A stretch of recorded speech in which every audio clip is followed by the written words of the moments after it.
HCU దగ్గర ఉద్రిక్తత కొనసాగుతోంది. హెచ్సియు దగ్గర బీజేపీ సిపిఎం కార్యకర్తలు ఆందోళన దిగారు. ప్రభుత్వానికి వ్యతిరేకంగా నినాదాలు చేశారు.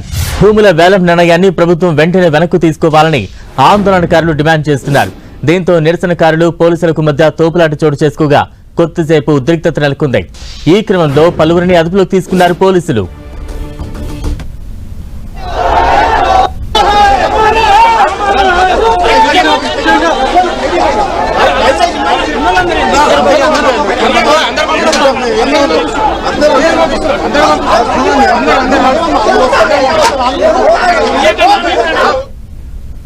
మరోవైపు హెచ్సిఏలో విద్యార్థుల ఆందోళన కొనసాగుతోంది. ఎట్టి పరిస్థితుల్లోనూ వర్సిటీ భూములు ప్రభుత్వానికి ఇచ్చేది లేదని స్టూడెంట్స్ చెబుతున్నారు.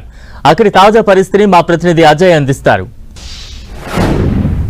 యూనివర్సిటీ భూములను ప్రభుత్వం వెనక్కి తీసుకోవడాన్ని నిరసిస్తూ యూనివర్సిటీలో విద్యార్థులు అయితే పెద్ద ఎత్తున నిరసన తెలియజేస్తున్నటువంటి సందర్భం మనకు కనబడుతుంది. ఏదైతే హెచ్సియు భూములు ఉన్నాయో కాంచే గచ్చిబౌలి, ఈ కాంచే గచ్చిబౌలికి సంబంధించి ఆ భూములు ఒకవైపు ప్రభుత్వం భూములు అంటూ సర్కారు చెప్తుండగా యూనివర్సిటీ భూములు అంటూ యూనివర్సిటీ అధికారులు చెప్తున్నారు. ఈ నేపథ్యంలోనే విద్యార్థులు పెద్ద ఎత్తున నిరసనలు తెలియజేస్తున్నటువంటి సందర్భం కనబడుతుంది. ముఖ్యంగా యూనివర్సిటీ గేట్కు మనం చూడవచ్చు, ఒక బ్యానర్ కట్టారు, not an inch more, not an inch back. ఒక ఇంచు మాకు ఎక్కువ అవసరం లేదు, ఒక ఇంచు వదిలేసుకునేది లేదు అంటూ కూడా తమ స్లోగన్ను తీసుకొని నిరసనలు అయితే తెలియజేస్తున్నారు. ప్రభుత్వానికి వ్యతిరేకంగా నిరసనను కోరేస్తున్నటువంటి పరిస్థితి కనబడుతుంది.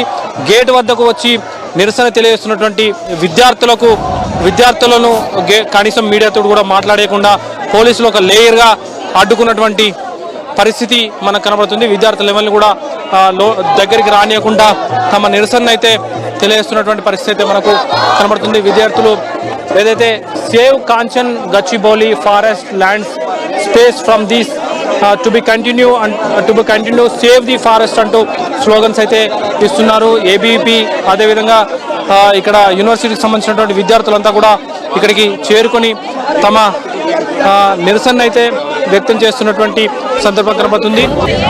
हमारा एक क्लियर सा विजन है, जो हमारी स्टेट गवर्नमेंट है 400 एकड़ लैंड हमारा उसने ऑक्शन में लिया है 10,000 करोड़ रुपए में, और लगातार हमारा फॉरेस्ट कट किया जा रहा है, हमारी जमीन छीनी जा रही है। यहाँ हम लोग 10 दिन से बैठे हुए हैं। हमारा क्लियर संकल्प है कि जब तक हमारी जमीन हमको वापस नहीं कर दी जाएगी हम यहीं बैठेंगे और लगातार हमारा संकल्प जारी रहेगा। భూములను ఇచ్చేది లేదు అంటూ కూడా వాళ్ళు నిరసన వ్యక్తం చేస్తున్నటువంటి సందర్భం మీద కనబడుతుంది. పెద్ద ఎత్తున నినాదాలు చేస్తున్నారు, ప్రభుత్వానికి వ్యతిరేకంగా నినాదాలు చేస్తున్నారు. ఈ భూములు హెచ్సికే ఇవ్వాలంటూ కూడా వాళ్ళు పెద్ద ఎత్తున నినాదాలు చేస్తున్నటువంటి పరిస్థితి కనబడుతుంది. మనం చూడవచ్చు, ఒక ఏదైతే భూముల్లో ఉన్నటువంటి జంతువులు అయితేనేమి పక్షులు అయితేనేమి రాత్రిపూట అరుపులు పెడుతున్నాయి. అరుపుల మధ్యనే వాటిని హనాన్ని కొనసాగిస్తున్నారు. జేసీబీలతోటి ఇక్కడికి పెద్ద ఎత్తున బుల్డోజర్లు తీసుకొచ్చి వాటిని చెట్లన్నింటినీ కూడా నాశనం చేస్తున్నారంటూ కూడా వాళ్ళు తమ ఆవేదన అయితే వ్యక్తం చేస్తున్నటువంటి సందర్భం కనబడుతుంది. ఎట్టి పరిస్థితుల్లో భూములను ఇతరులకు ఇస్తే ప్రైవేట్ పరం చేసినా వాటిని అమ్మినా ఒప్పుకోనంటూ విద్యార్థులు అయితే ప్రభుత్వానికి హెచ్చరిక చేస్తున్నటువంటి సందర్భం అయితే మనం చూడవచ్చు.